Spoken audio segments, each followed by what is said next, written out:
Pixar once had a reputation for just laying down stone cold instant classics. That kind of faded away when they constantly gave out subpar movies and gave them sequels that were unnecessary, that were more cash grabs than story driven movies that we were used to.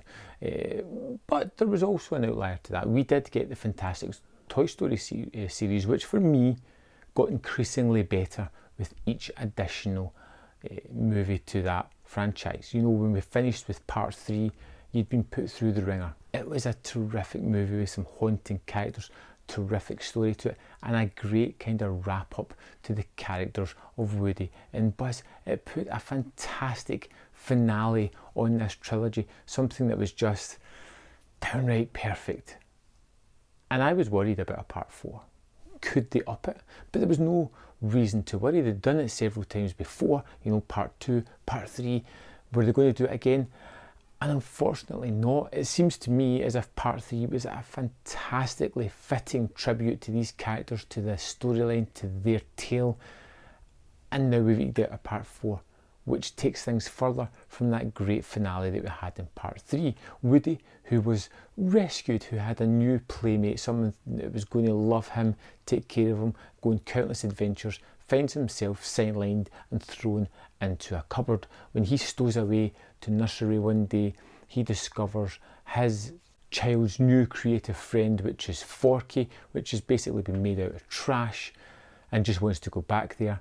And he does everything he can to make sure that this new toy is as safe as can possibly be, so that the child will be forever happy and maybe just bring Woody back into the family. And then they go on a road trip on a holiday. Forky gets lost, Woody goes to recover him, the rest of the gang hang about with the child and the family while doing some really kind of pointless shenanigans in the background. But it's all about Woody trying to get Forky, trying to make him realise how special the kid is, how special they are as toys being played with. And it just feels marginalising to a lot of the characters. Buzz is practically not in the movie when the main dynamic was between Woody and them. This time round it's between Woody and Bo Peep, and it feels like a way of excommunicating all of the other characters out of the series. It doesn't mean it's a bad movie. It's just unnecessary. There are fun moments within this. The look of the ventriloquist dummies within the antique shop are fantastic. The antique shop itself is a terrifically well set up, just set piece. It's fantastic. I love the way it looks. I love the characters that inhabit it, and I kind of enjoyed being there, even if we do spend a little bit too much time there. The fairground was fun, but again, we don't spend enough time there where there could be a lot more going on. I was happy that I saw Toy Story 4, but for me, it kind of detracts a little bit from the perfect trilogy that it once was. We get the character of Forky, who is funny at first, but becomes a little bit grating as the movie goes on.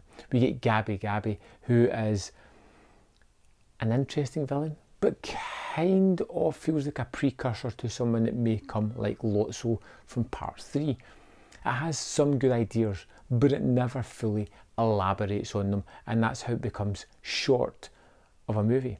If this was a standalone movie, if this wasn't part of the Toy Story franchise, it would probably be pretty decent, but putting it against those other 3 movies that are all pretty spectacular, I feel that it falls remarkably short of that high benchmark.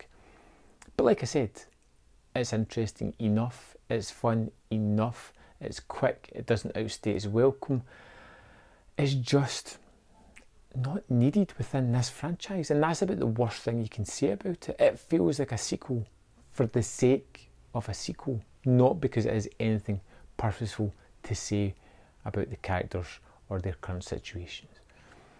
I'm hoping this is going to be the last Toy Story. I don't want to see any more. I am happy with the way it finished in part 3, and probably because of the box office takings, we're going to get a part 5 at some point. Hopefully not. I'd love to know how you think this fits in to the franchise. Do you think it's the best, worst, in between, middle? Let me know in the comment box below your thoughts on Toy Story, and I'll see you next time on Man vs Film.